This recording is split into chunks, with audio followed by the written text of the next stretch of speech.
Hello, my name's Tootie Kelley, and I am a labor and delivery nurse and a mother of 3. And I'm here today to talk to you about the labor and delivery process, start to finish, what to expect. And the first thing I'm going to do is talk about labor and delivery terms to make sure we're all on the same page and make sure we call everything the same thing. The next thing we're going to talk about is establishing true labor versus false labor. How do you know when you're really in labor? And once you decide that you are in labor, how long is this going to last? The next thing we'll do is walk through all the stages and phases of labor and delivery. Just the normal labor and delivery, if there is such a thing as a normal one, because every one is unique. And then finally, we're going to talk about interventions in labor and delivery, some things that you might expect once you get to the hospital and how to deal with those. So that's the outline of what we're going to talk about today. And I'm going to jump right in with some labor terms. One of the first houses for your baby is your pelvis. This is a model of a bony pelvis. These are your hip bones that you used to feel sticking out right there. The pubic bone in the front. And this right here, this broad housing right here is the bottom of that vertebra. It's strong, and that is the back of your pelvis. And that's what people call the tailbone, okay? So, this is your baby's first house. It's a fortress. Your uterus, when you first get pregnant, is about a little bit bigger than my fist, and it sits in there very protected. And of course, as the uterus grows, this provides support for the growing uterus. The pelvis is important in labor and delivery because this outlet right here is where your baby's going to come through. And a lot of people are like, oh, I'm too small to have a baby. I'm too small. Well, the size of the outer structure doesn't determine the size of the opening. Several things you can do to determine the size of this opening. Squatting, that opens the diameter of the pelvis by a good 2 to 3 centimeters. And the baby's head, that opening for the baby's head, only needs to be 10 centimeters. So you can see that keeping that pelvis moving during labor, squatting during labor, changing position frequently helps to open this part of your body to facilitate labor. The other thing that happens in your last trimester, the body releases a hormone that is unique and specific only to the 3rd trimester. And that is a hormone called relaxin. And ironically enough, it relaxes ligaments in this area to help the pelvis expand. I don't know if you've ever noticed that around 7 or 8 months, you see pregnant women do the pregnant waddle. Well, the reason for that is that relaxin hormone works on the pelvis. It also works on your knees and your hips as you move, and it contributes to the pregnant waddle. But that's a wonderful thing that you have released in your body. Isn't that amazing? Only in pregnancy. Okay, so this is the pelvis, and we're going to talk about the pelvis because it's important to understand that this impacts you during your labor. The next thing I want to talk about is the uterus. So there's a chart with a picture of your uterus inside your body. When I was talking earlier, I told you that the uterus it's a muscle. And it starts about as big as your fist. And of course, at full term, it's much bigger, okay? So this uterus is a muscle. Again, what a fabulous creation. The uterus is the only muscle in the body that has all 3 types of muscle fibers in one place. So you have longitudinal muscles similar to the muscle fibers in your thigh, long muscle fibers. Then you have a set of round muscle fibers, similar to the muscle fibers in your gut that squeeze through the gut. And then finally, you have a set of figure 8 muscle fibers on this muscle, like you have in the heart. Amazing. And only women get that. Okay, so amazing creation. It's a muscle though. Think about muscles. When athletes are preparing for an event, what do? They fuel the muscle. How do we fuel a muscle? Plenty of fluids, lots of fluids. So drinking a lot of water during the course of your labor is very important. If you get dehydrated, the muscle is not going to contract effectively. Secondly, fuel comes through protein. So having some protein snacks, especially in early labor, is important for keeping that muscle fiber contractile. And then also some carbs. So I always laugh. My go-to when I was in labor was peanut butter graham crackers. You got a little carb, you got a little protein, a little salt, and it kept me going. But that's just an example. Little carb, little protein, and lots of fluids to keep the muscle going. If you're dehydrated, if you're not fueling that muscle's not going to contract like it's supposed to. So this is the uterus, amazing organ. At the bottom of your uterus is the cervix. And the cervix is going to be a separate kind of band of tissue. It is long and thick and closed during your pregnancy. It seals everything in, okay? Over the course of the 9th month, you start secreting hormones. The baby actually releases some hormones that stimulate the softening of the cervix. So first it starts to soften. We call that ripening, okay? Like a fruit that ripens. And then as you go into labor, this cervix has to do 2 things, and these are 2 terms you're going to hear me refer to. The first is it has to open. That's called dilation. You start closed, tight, 0%, 0 centimeters dilated. And as this muscle contracts, what happens when a muscle contracts? The fibers squeeze together and it exerts a force, right? So the muscle fibers squeeze together, it exerts a force, and then it relaxes. Force, relax, force, relax. And as it does that, it's gently opening or dilating the cervix. You start at 0 and you go eventually to 10 centimeters dilated. And that's big enough for the baby's head to fit through. Okay? That's dilation. The other thing that we talked about though, the walls of the cervix start really, really thick. That is 0% effaced or thinned out. And over the course of your labor, it thins out to 100% effaced, which is just paper thin.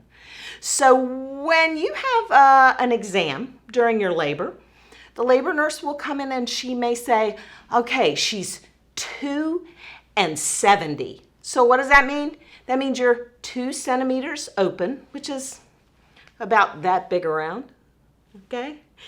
And 70% effaced means on a scale of 0, not effaced at all and thick, to 100, you made a lot of progress, okay? 70%, you're getting there. So I just wanted you to hear those terms, dilation and effacement. That's what happens to the cervix, which is the doorway to your uterus, and the opening for the baby. The other thing I want to talk about that I'm going to mention several times today, and this is in the chart, and that is the placenta. The placenta, again, an amazing organ, and it's formed and in you even before that baby. The placenta is an organ made to last for 40 to 42 weeks. It does its job and then it's done. It's an amazing creation. And in that placenta that's implanted in the wall of your uterus, the mother's blood vessels come up to that. The baby's blood vessels come up. And there's a real thin barrier right there. So the two blood streams don't mix. But through a process of osmosis and diffusion, the nutrients from the mama filter through to the baby. And then the baby's bloodstream uses what nutrients it needs and brings any of the waste from that bloodstream back up, and the mom's blood takes care of that for the baby. It's an amazing organ. And I hope after your delivery, you get a chance to see your placenta. They call it the tree of life, and it actually looks like a tree. It's amazing. But that is an important piece of labor and delivery also, because we want to make sure that that placenta is perfusing well during your labor. Attached to that placenta is the amniotic sac. And most of you have probably heard of that or heard it called the bag of waters. So the amniotic sac is a housing for your baby. I always say it's like the Ziploc baggie. Seals freshness in, keeps germs out. And it provides a medium for movement for your baby. At full term, you have almost 2 liters of amniotic fluid, and it is constantly generated and reabsorbed, and generated and reabsorbed. Some people ask me, does the baby drink? Yeah, the baby swallows the liquid and it goes through his body. Of course, his body is sterile. So there's no waste involved in that, but he's constantly filtering that fluid. It's an amazing thing as well. The amniotic fluid helps to cushion the baby. If you bump into something, obviously it protects him and cushions him. It also cushions his head. When labor starts, remember we talked about it's a downward force on the baby. It's pushing the baby's head against the cervix. And that amniotic sac acts as a soft cushion, like a pillow on his head as he goes through that. So it's nice to keep the amniotic sac intact if that's possible. Sometimes the amniotic sac or bag of waters will break before you even start into labor. That's about 25% of the cases. Most people have the bag of waters stay intact until they're in active labor or transition of labor. And some people have the rare occurrence of having the baby delivered in the amniotic sac intact. It's very rare, but it's really cool to see. So if that happens, in some cultures they call that a twice blessed baby. So it's a kind of a neat phenomenon. Okay, so the amniotic sac, one more thing that it does is it helps keep a constant temperature around the baby. So especially if mom's internal temperature goes up, it helps to keep the baby a little bit cooler. Now, it's not a complete protection, but it does regulate baby's temperature more closely. Amazing thing, that human body, an amazing creation. And that's just the terms that we're going to talk about as we go. So one of the first questions that a lot of people ask is, how am I going to know I'm in labor, especially if it's your first baby? You've never done this before. So I want to talk a little bit about true labor versus false labor. Before I do that, I want to let you know that in the 1 to 2 weeks before you actually go into labor, there are going to be changes in your body that let you know, hey, something's happening and it's coming. So these are signs of approaching labor. You will start to feel, if you haven't already, Braxton Hicks contractions. These are contractions of the uterus. And remember I said that the uterus has 3 different sets of muscle fibers? Typically what we find with Braxton Hicks is it's the long fibers that are contracting or the circular fibers that are contracting, but they're not all 3 working in unison to produce true labor. So if you feel the cramping or the tightening, that's probably a Braxton Hicks contraction, and it's not uncommon. Braxton Hicks contractions typically are irregular. So you may notice them start coming every 3 minutes, and then the next one is 8 or 10 minutes, and then 2 minutes, and then 6 minutes. They're not regular contractions, but it does feel like cramping. The other thing that's going to happen, and you can see this on the chart, typically about 10 to 14 days before you go into labor is what we call lightening. Now that's not lightning like a lightning bolt, it's lightening. And this is when, other people call this when the baby drops. And a lot of times the pregnant mother is not as aware of it as somebody who looks at her and goes, oh, your baby's dropped, because you can see that the baby is not sitting up under the rib cage anymore and is lower in the pelvis. So that does happen usually about 10, sometimes 14 days before you go into labor. Another thing that's going to happen as that cervix starts to ripen, remember we said it's going to start getting softer and ripening, sometimes you lose the mucus plug. The mucus plug simply sits in the cervix like a cork in a bottle, okay? And it will come out, sometimes it comes out all in one fell swoop where you see a lot of mucus, or sometimes it's just a slow, constant discharge of mucus that you're aware of in your 9th month. And finally, sometimes you will have a little diarrhea. It's very mild, but that's also typical in the last week to 2 weeks before you have the baby. It's the body's way of cleaning everything out. So those are things to let you know, oh, okay, something is happening. Then when you start to feel contractions and you're wondering, is this true labor or false labor? One of the ways to figure that out, again, start timing your contractions. When you time a contraction, you time that tightening, that muscle contraction, from the beginning of one contraction to the beginning of the next contraction. So when somebody says, how far apart are your contractions? Remember, that's from the beginning of one to the beginning of the next, not from the end of one to the beginning of the next. So when your contractions start, typically they start maybe 8 to 10 minutes apart, pretty regular. Then over the course of a couple of hours, they'll be 6 minutes apart, fairly regular. And when you start timing them, you're looking for the regularity. One way to see if those are true contractions or false, if you have been up, it's a busy day, you've been on your feet all day, change activity, lie down. Get some fluids and some food on board.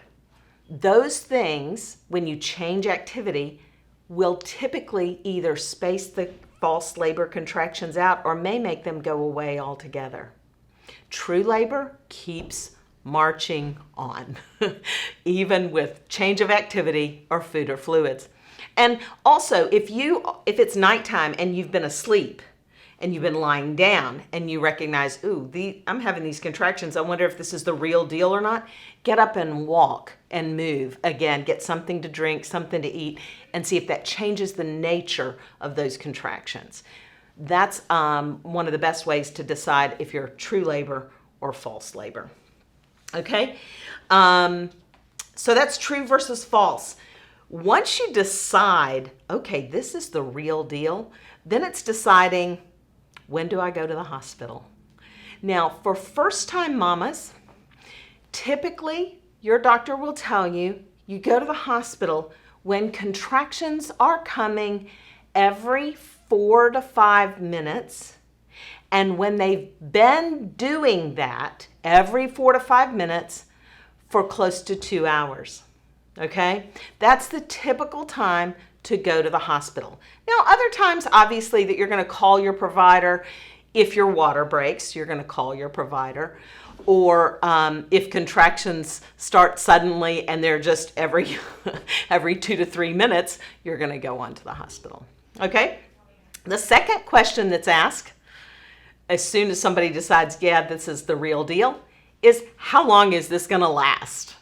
And that is determined by 4 things. And this is the 4 P's of labor. So the first P is the passenger, okay? That's the baby. Does the baby determine how long labor is? Well, obviously the size of the baby and how that baby fits into the pelvis is going to determine how long labor is. So the first P is the passenger. If that passenger is lined up with his head, the hard part of his head, against the softer part of the pelvis, and the more smushable face against the hardest part of your body, then that's an easier fit. The other thing about this position, which is called occiput anterior, is that when the hard part of his head gets under that pubic bone, this acts like a pivot point and allows him to pivot through. So this is the ideal position for birth. Doesn't mean that it's impossible any other way. It just means, like my first, who decided he wanted to see where he was going. This is called sunny side up or occiput posterior. And the hard part of his head hit the hard part of my back. And that gives you a little back labor. And it's a harder fit, so it just takes a little bit longer. But he came out just fine. He's 32. He's fine. Okay, so you can see that the passenger has a lot to do with how your labor goes. The other thing that determines the length of your labor is the passageway, which we've already talked about. That's your pelvis. Remember when I talked about squatting opens the pelvic diameter by up to 2 to 3 centimeters, and all we need is 10 centimeters to get the crown of the baby's head through? So you can see that your activity during labor, moving the pelvis, squatting, that has a lot to do with the length of your labor. So the third P in the 4 P's of how long will my labor last is the power of contractions. And remember, we already talked about this. This powerful muscle needs to be fueled. You fuel it with fluids, drinking plenty of water. You also fuel it with some protein and some carbs. So remember I said my favorite snack? That was the peanut butter graham crackers. That's a little protein, a little carb. But anything along those lines, it could be a protein bar. Just make sure you've got some protein and carbs to fuel. There's something else you can do to fuel this muscle, and that would be during the last month of your pregnancy or so, drink some red raspberry leaf tea. That's been shown to increase the contractility of uterine muscle fiber. Something that Native Americans used, and we found that it's truly effective. The fourth P, that's the psychology, or I say the psychology of labor. And that has a lot to do with how your labor progresses. I always tell this story and people don't believe me, but your mindset going into labor has a lot to do with how long your labor will last. If you go in understanding that women's bodies are made to do this, that you're designed to do this, if you understand that your body can do this, that you are able to do this, that makes a huge difference. Doing this class and understanding, getting more knowledge and understanding about the process has a lot to do with your being able to understand and go with the flow so that you don't have a contraction and tense up and get afraid. You understand, okay, I'm going to ride this like a wave of the ocean, and I'm going to get closer and closer with each contraction to the birth of my baby. When you do things like that, you enhance your labor and decrease the length. When you get afraid, you tense up, you release certain hormones in the body, and that inhibits labor. Other factors can do this also, and I give this example. As a labor nurse, I've watched hundreds and hundreds of women give birth. But there was a lady one day who was having her fourth child. And fourth children notoriously come so fast that the mamas barely even make it to the hospital. But she came in and she had her two sisters with her to encourage her in labor. This was back during the Gulf Wars, and her husband was over in Iraq. And we had him on FaceTime. We had him in the room with us via computer. And we had interacted with him all day. But finally it came time to push. And she got to that point and she stopped. Her labor slowed down. She lost effort. She lost the vision. And she got really sad and she cried. She wanted her husband there. But psychologically, it stopped her labor. And after a while, we were encouraging her to push. We gave her a break. We came back. We went full circle. And then finally, because the baby had just been sitting there in the birth canal so long with pressure on his head, his heart rate started to drop. And we looked at her and said, if you don't push this baby out, we're going to have to do a C-section, which is crazy. The baby's right here. Just push. And finally, her husband got on and her sisters got on. Her sisters cranked up some music to inspire her. I think it was the theme from Rocky. I'm not sure, but it was something that jazzed her. And suddenly something in her clicked. And her husband looked at her and said, baby, do it for us. We've got this. And suddenly a whole new atmosphere came into that room. There was prayer, there was singing, and the next thing we knew, in 2 pushes, that baby was out. But it just shows you the power of the psychology of labor, that 4th P. All right, so we've talked about labor terms. We've talked about true versus false labor, about how long this is going to last. Let's get into the nitty-gritty, and I'm going to show you a couple of slides about the stages and phases of labor. So there are basically 3 stages. The first stage is called dilation. Remember, that's the opening of the cervix. The second stage is pushing and delivery of the baby. And the third stage is the delivery of the placenta. So we're going to go through. Now within stage 1, there are actually 3 different phases. So the dilation itself is broken into early labor, active labor, and the transition into pushing. So 3 phases. Phase 1 is early labor. This is when you're anywhere from 0 dilated all the way up to 5 to 6 centimeters dilated. That's early labor. And in early labor, you can see on this slide that the mom's face is kind of excited. She's excited. Contractions have plenty of time between them. So contractions are anywhere from 6 to 10 minutes apart. And they're kind of mild. They start like a molehill, not like a mountain, like a molehill. And so during this phase, mom's like, oh, this is the real thing. And you're timing contractions, taking some good deep breaths. This is when you just do deep abdominal breathing, in and out. So I always tell people in, 2, 3, 4, out, 2, 3, 4. And if you believe in a little meditation, you can breathe in peace, out, tension, in, peace, or in joy, and release tension or fear. Just visualize that as you breathe through those contractions.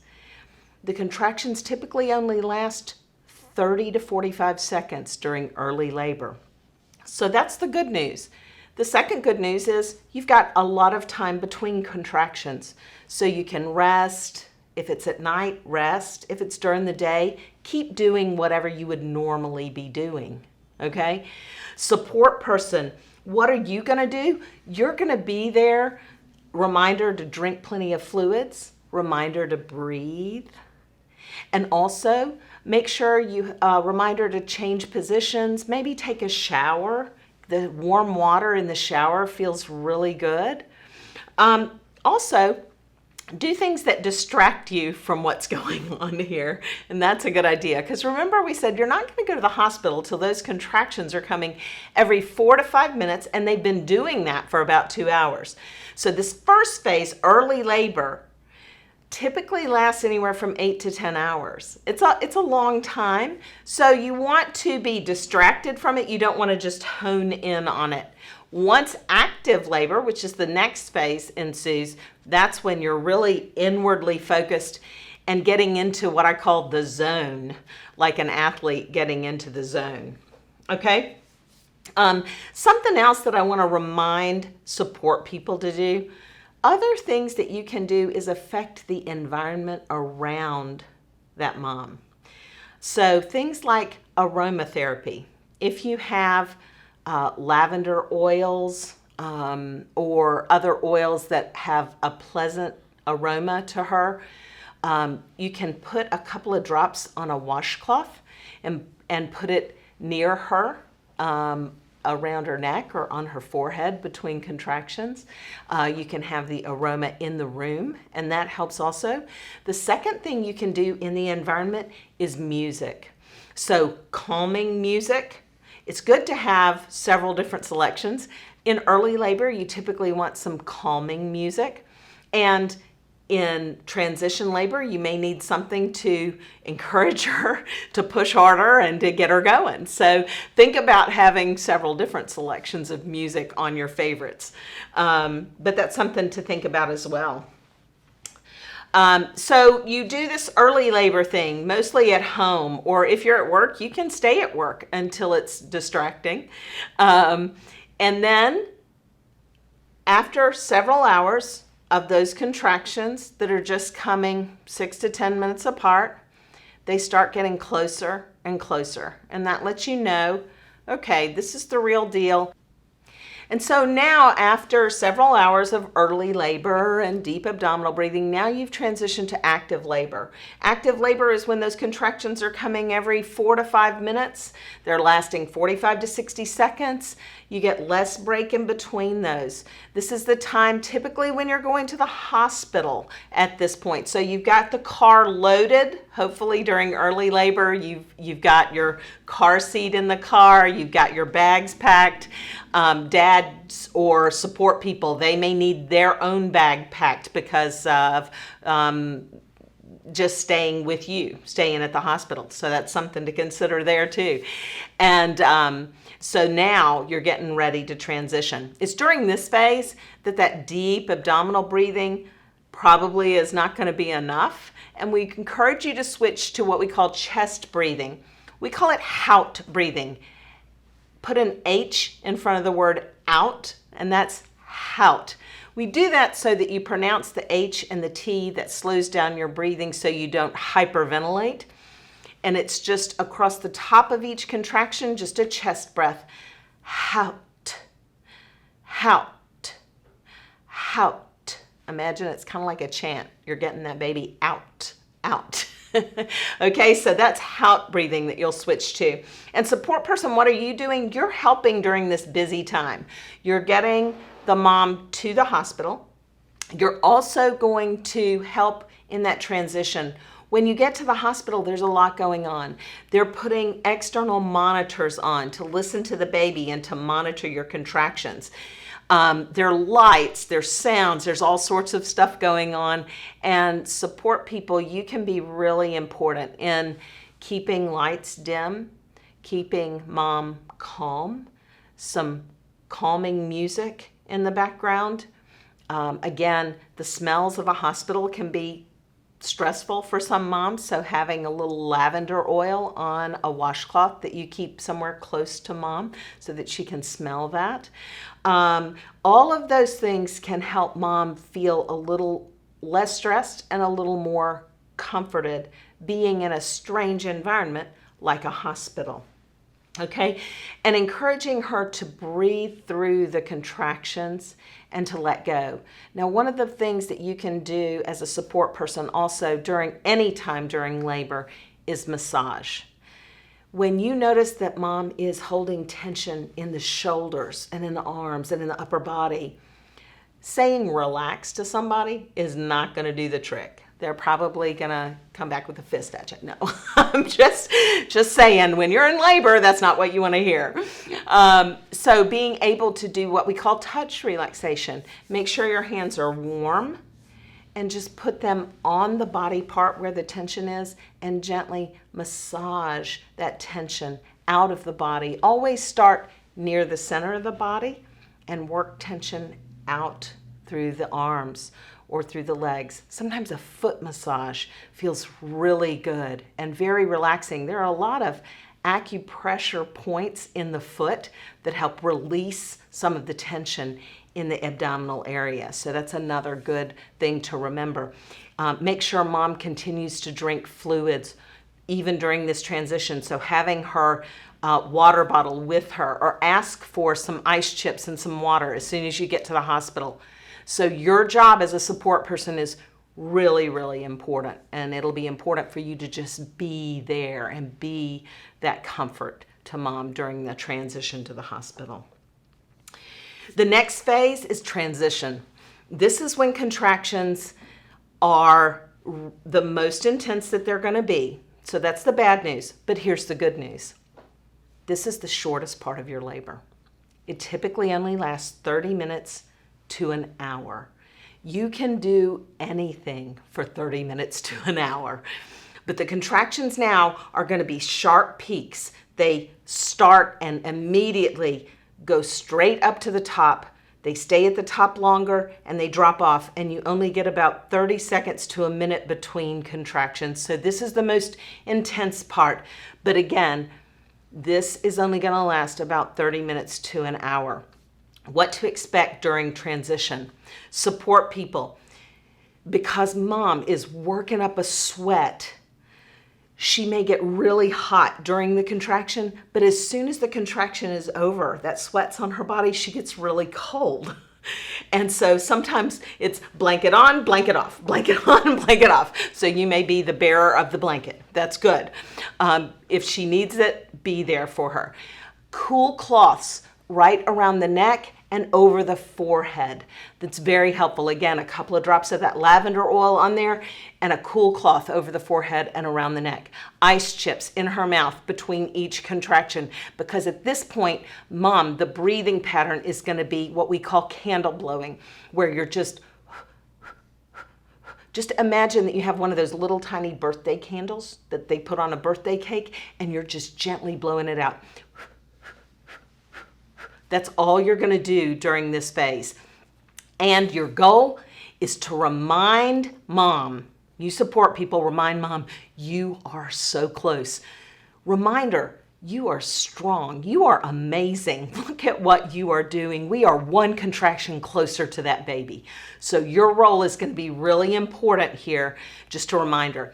If you have chapstick, mom's lips get really chapped during this phase, so offer chapstick as well. Support people, you just be there, be encouraging, be hopeful, because when mom's in this phase, she can't see the end. She doesn't see the end of the road. One of the things that I tell people about my own labor with my second baby was a 10-pounder. He was a big guy, and he decided he was coming fast. We barely made it into the hospital before we delivered. But suffice to say, we got to the hospital and I was in transition, and I worked labor and delivery, so all my friends were there. And they happened to be the nurses, but they were all my friends. And they're like, okay, Tootie, you've got this. And totally illogically, I looked up and I said, I don't want to do this. I just want to go home. So mom may be a little irrational in this phase. Obviously, you have a job to do. You have to do this. You're not going home. But suffice it to say, you stay there as a support person, be an encourager, and give hope. Because during this phase, it's easy to lose sight of what you're doing when you're the mom in the midst of transition. Toward the end of this transition, again, 30 minutes to an hour, mom will start feeling the urge to push. And that puts us in the second stage of labor and delivery. This is the delivery phase. When mom feels the urge to push, make sure that one of the nurses or the midwives or the doctor will check the cervix to make sure that the cervix is 10 centimeters and completely out of the way. Because at that point, again, you've been contraction, contraction, contraction. When it's time to push, that cervix is completely thin and it slips back actually over the head, so that at this point, contractions are to push the baby down and out. And this is a process. And it's good that it's a process. But the contraction comes and it pushes the baby down in the pelvis. And then when the contraction goes away, the baby rides back up. And then a contraction comes and you bear down and the baby comes down. And then the baby rides back up. Okay, this is a process. This is good. You don't want them barreling down through there. That's a little abrupt. It's easier on the baby. It's less pressure on his head when he does this process. And it's better on the mama. And it gives your pelvis time to expand. And it gives the birth canal time to expand. So it's a good process. With each contraction, you will bear down typically 3 times during each contraction. So you feel the contraction, and always only push with a contraction, with the urge to push. Don't push in between contractions, because then you're not being effective and you're wasting your energy. So when the contraction starts, you take a deep breath,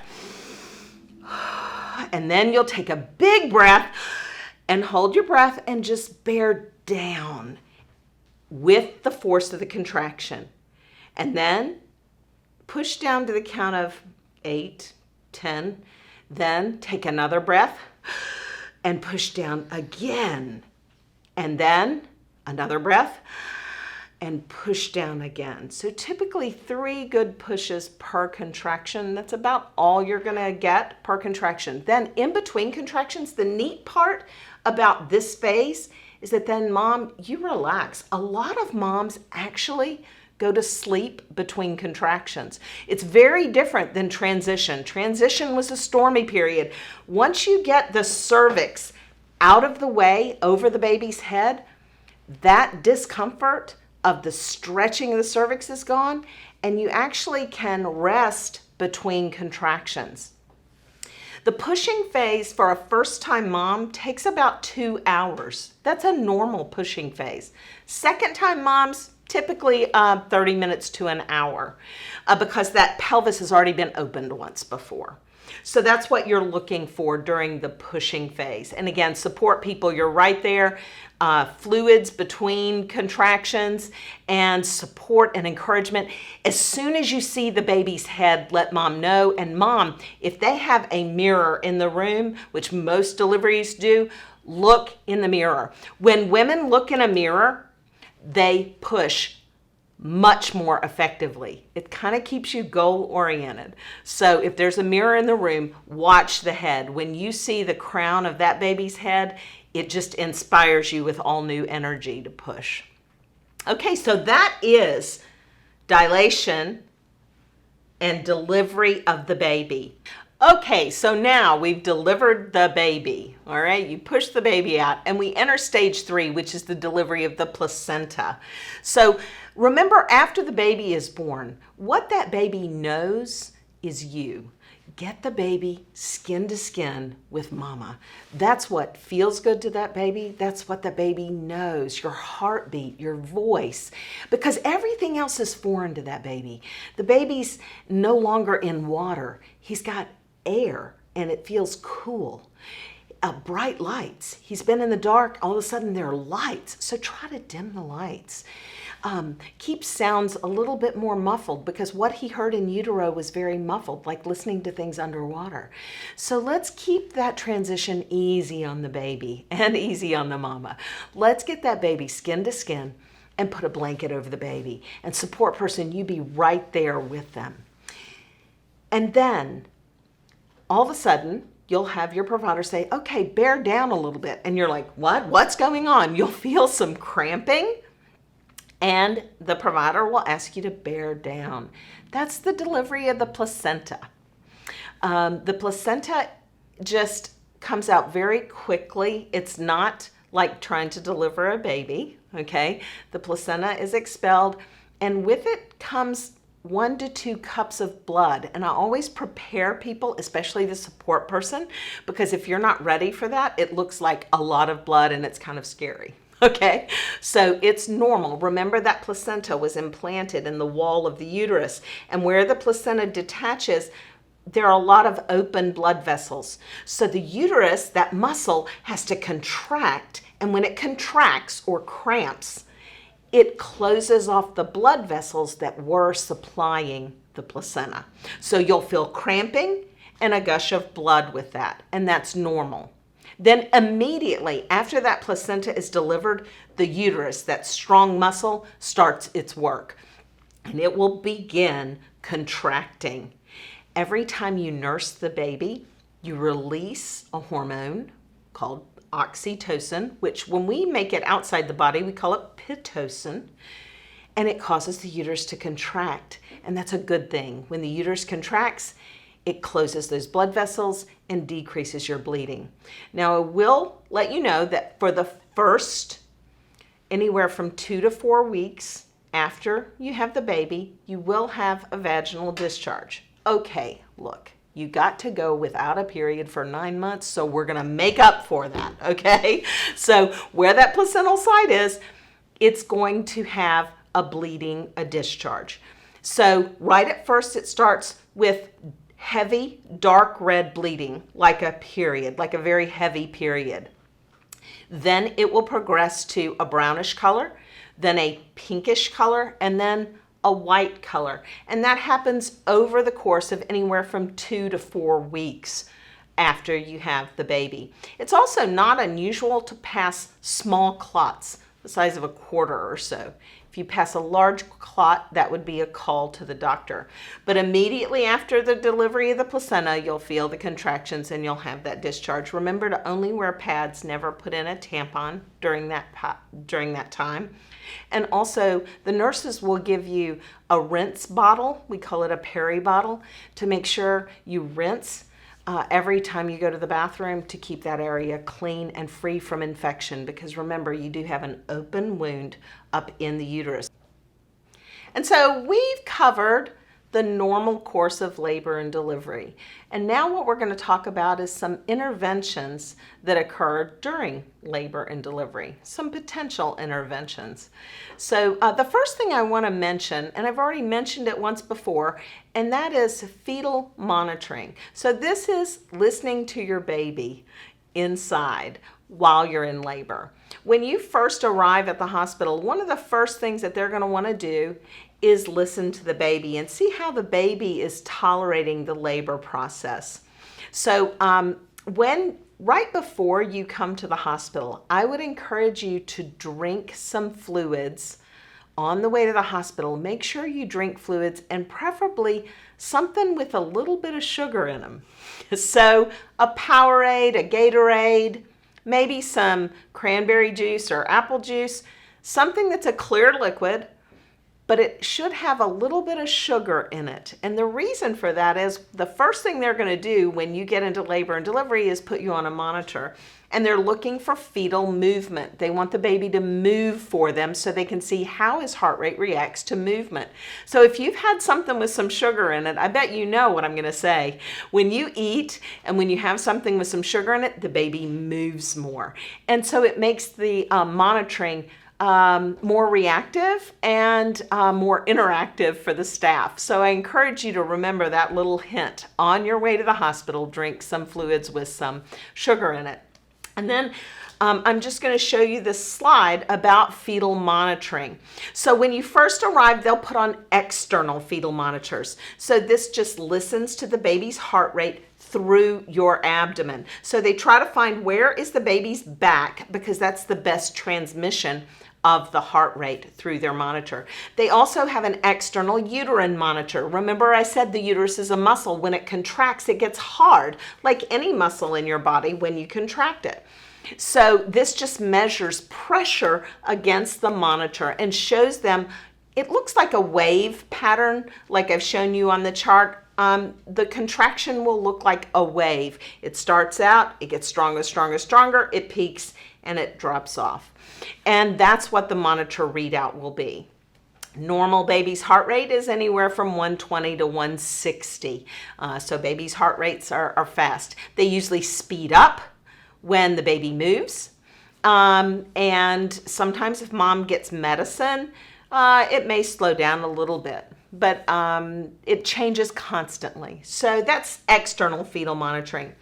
If for some reason during your labor, the medical staff really wanted to listen to the baby's heart rate and get a direct read, like a direct EKG on the baby, they may insert an internal fetal monitor. This is a small monitor. They would do a vaginal exam and they actually place a monitor on the baby's scalp. And then it has wires that come out and attach to the monitor. That is a direct and reliable read of the baby's heartbeat. The external monitor, if the baby moves, if mom moves, if the monitor moves, you can dislodge it and you don't pick up the baby's heart rate as regularly. The internal monitor is a much more reliable direct read. So if they've got any question, if the baby is in distress, they would put an internal monitor on. They can also monitor directly your uterine contractions. This is a little more rare. They don't use these as often, but this is called an intrauterine catheter. So they put basically something like a tube up into the wall of the, just between the uterus and the amniotic sac, and that measures directly the millimeters of pressure. So they can tell exactly how much force the uterus is applying. They might put that in if they wanted to make sure that you had adequate labor.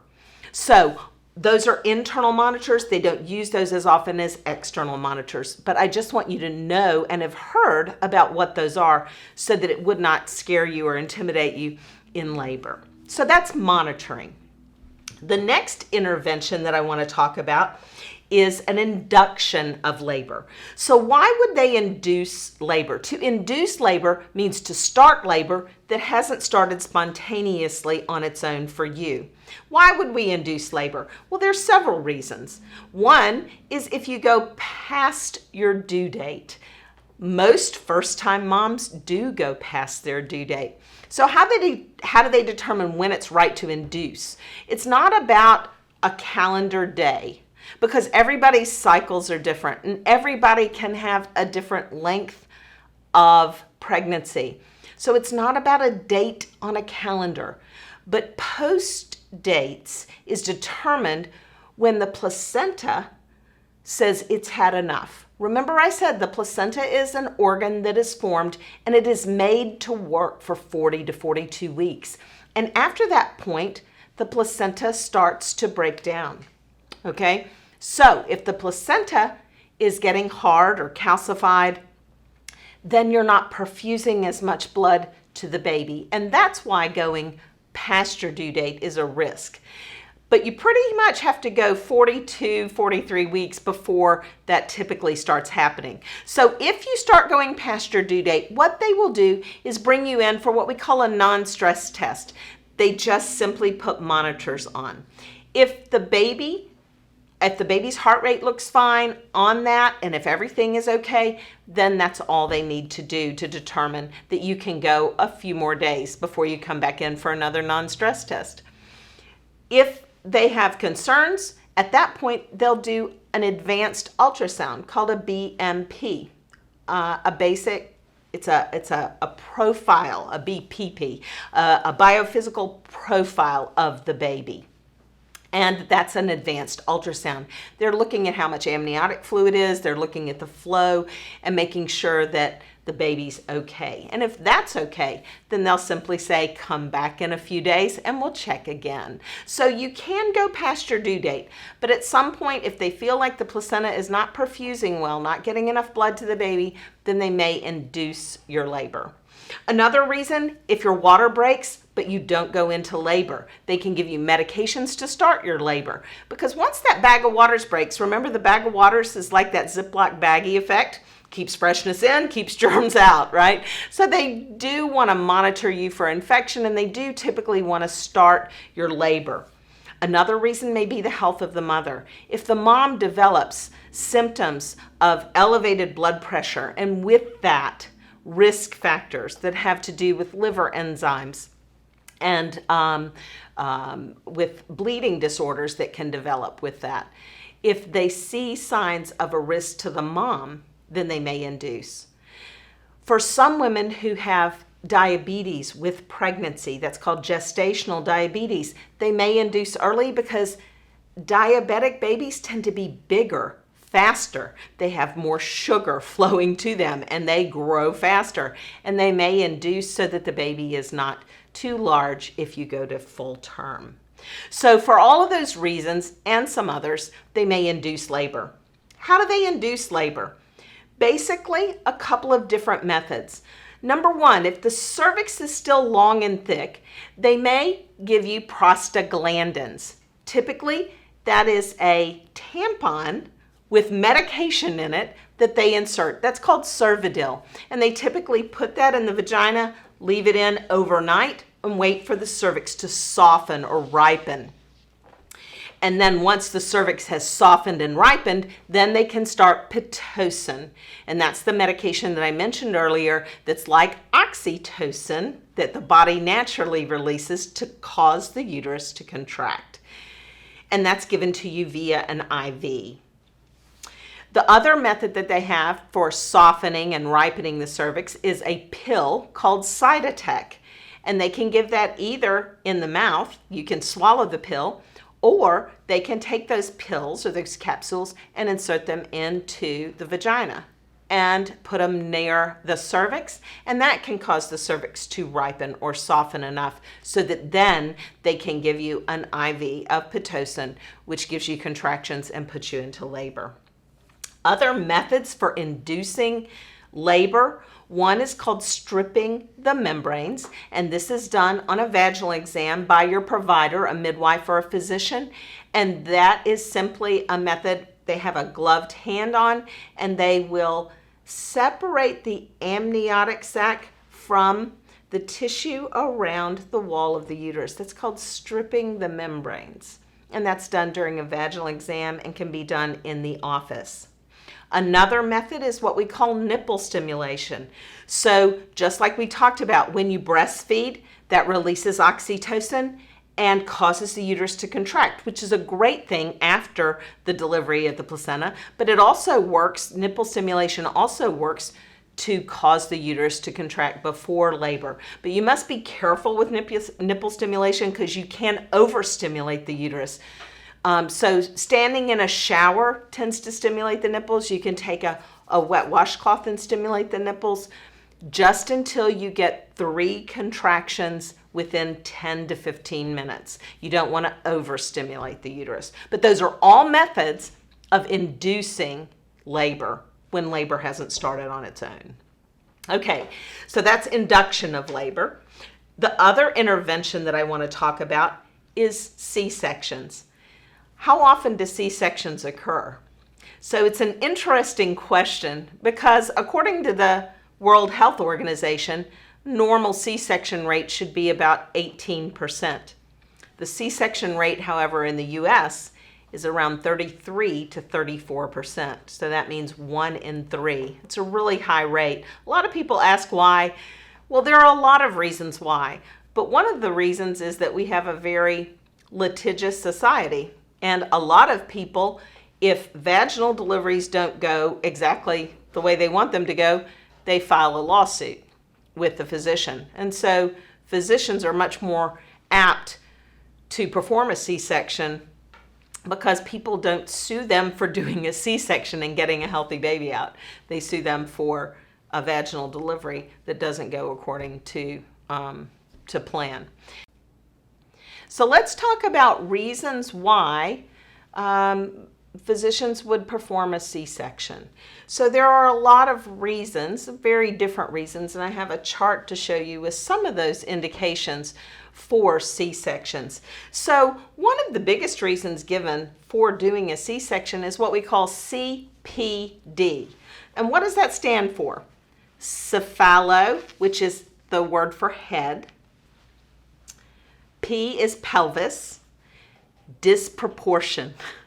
That means it's not fitting. Okay, the head doesn't fit. So either positional, like we talked about, with a posterior positioning, or there's something going on with the position of that baby's head so that he's not fitting through the pelvis. Okay, that's called CPD.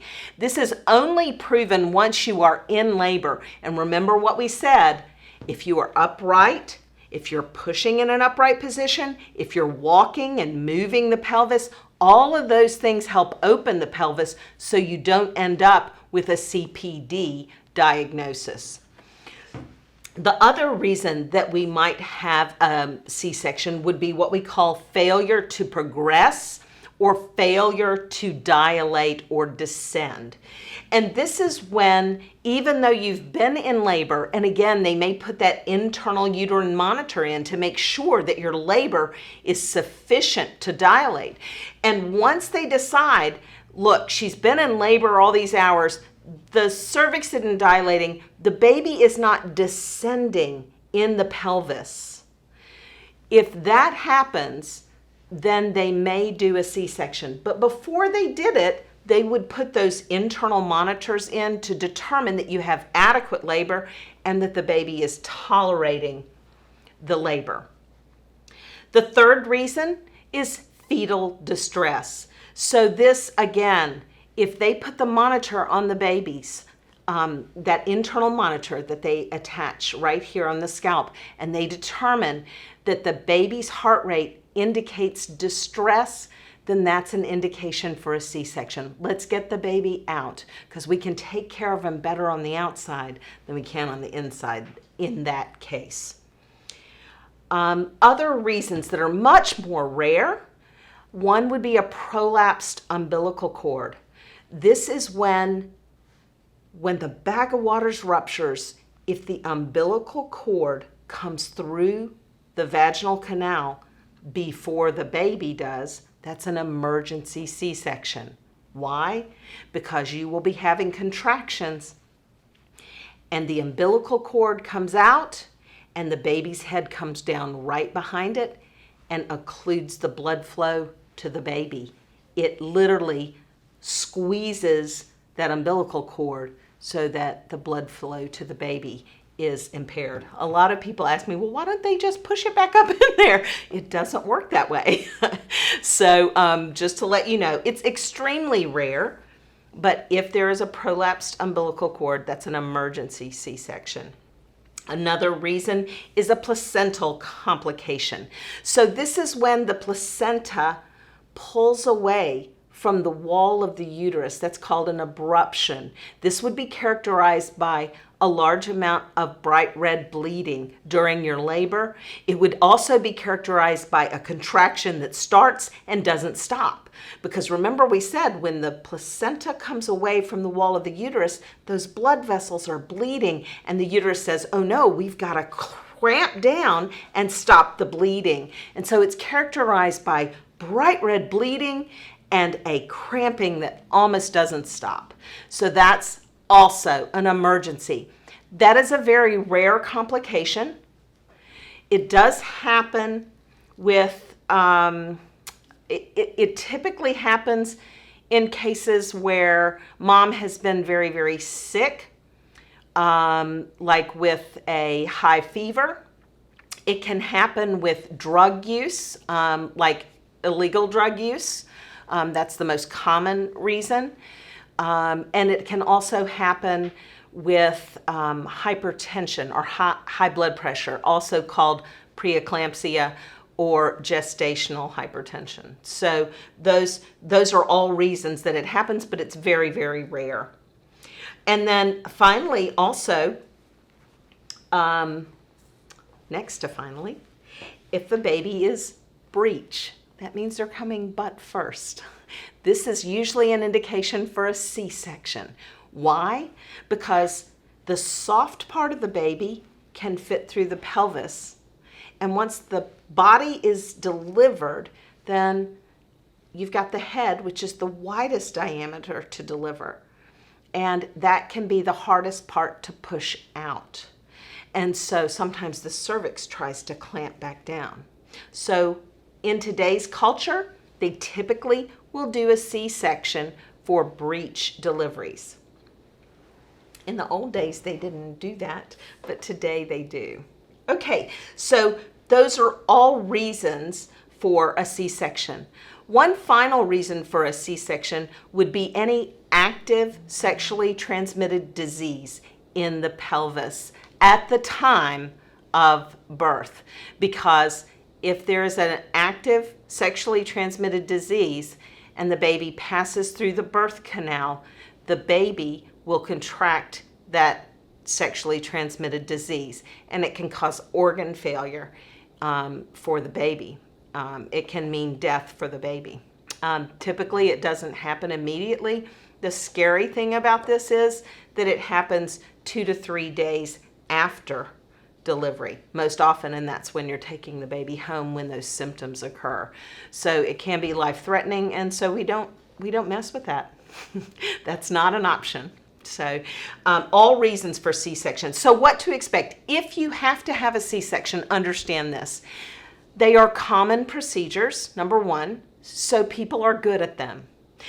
Number two, you are young and healthy going into a surgery, as opposed to somebody who's old and frail and sick going into surgery. So your risks are minimized for those reasons. So what to expect? You will sign a consent. If you have not already got an IV, they will start an IV in your arm. They will prep you for surgery. That means they may clip hair that is on the abdomen, and they will scrub you with a sterile wash to get the abdomen ready for surgery. If you already have an epidural in place, and we're going to talk about medicines in just a minute, but if you already have an epidural for labor, they will inject more medicine in that epidural that makes you even more numb and tingly from the waist down. If you do not already have a urinary catheter in place, they will put a catheter in place, and then you will go to the operating room. If it is not an emergency surgery, then you go to the operating room, and once you are in place, they will allow your support person to come back and sit at the head of the bed with you. There is a screen that comes up so that you can't see the operating field, but the support person is sitting right there with you so that you can see the baby and hopefully hold the baby as soon as the baby is delivered safely. A C-section takes about 45 minutes. It's a fairly quick surgery. In fact, it's fairly quick. They get the baby out very quickly. It's the repair, putting you back together again, that takes longer. So once the surgery starts, within just minutes, the baby will be out. There is a nursery, a NICU, neonatal intensive care nurse that's in the room, and there's a baby warmer in there. They typically will give the baby to the nursery to dry the baby because the room is cold. ORs are always cold to decrease bacterial growth. So it's a cold room, so they dry the baby off so he doesn't lose heat through the dampness on his skin. And then they will put the armbands on and do the APGAR scoring, and then they'll bring the baby over to mom. And typically, mom, as long as the baby's okay, baby can be skin to skin with mom there in the OR. Support person, you need to help mom hold the baby because she's in kind of an awkward position laying on her back. So it'll be important for you to be there. Postpartum expectations. Remember this, after a C-section, be kind to yourself. you just had major surgery, okay? It's an abdominal surgery. Now here's the good news. You're young and you're healthy and you will bounce back quickly. But that being said, during the first 6 to 8 hours, you're gonna be in bed mostly. You're not up walking around yet. After about 6 hours, the sooner you walk, the faster you heal. So get up and move. Get the catheter, the urinary catheter out, walk to the bathroom, and move around in the room. Nurse the baby as often as you can. Get that baby back in the room and have that baby skin to skin just as soon as you can after you get to the recovery room. You want to make sure that you have the baby with you. Another possible positive side effect is that when you have a C-section, typically your bleeding is less. And so you typically recover in terms of vaginal discharge much faster than a vaginal delivery. Just so you know, there's one little positive. So how do we avoid a C-section, if at all possible? Remember the keys. Eat and drink, especially during early labor. Fuel the uterus so that it works effectively. Walk, move, get in the shower, squat, change positions. And I have a chart here about different positions in labor. So make sure that you are changing positions frequently.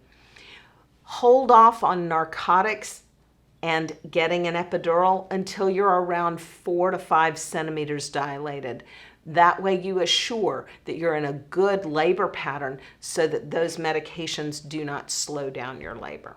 All ways to help yourself avoid a C-section, if at all possible.